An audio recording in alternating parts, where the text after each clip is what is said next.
Hello guys, today we will discuss types of data models. We have already discussed the data models in the previous section, where we have seen that the data models are those which are used to represent or describe the data at the different level. So data models, so in this, the data models can be divided into three categories. We have divided data models according to their categories. First is object based data models, or we also call it a conceptual data model.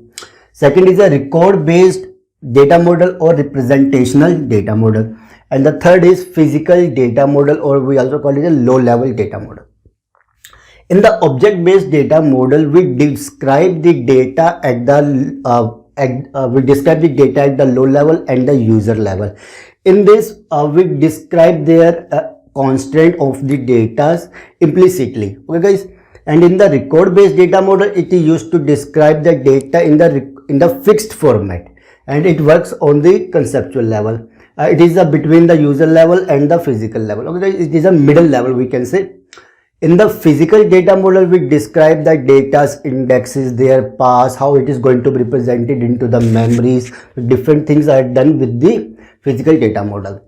So in the object based data model, we have entity relationship data model, object oriented data model, then semantics, and then functional.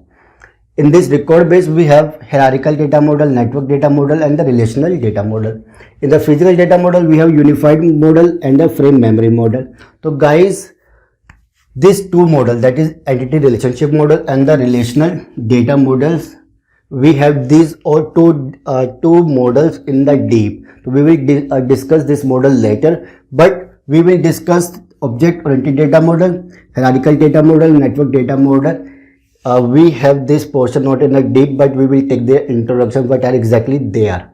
So these are models are not discussed in our syllabus, so we will leave this one. We will just take an introduction of object oriented data model, hierarchical data model, and network data model in the upcoming videos. When this topic of entity relationship model and the relation data model will come, we will discuss that model there. So guys, this is all about what are the data models and the types of data model. In the next video, I will discuss the hierarchical data model. Okay guys, thank you.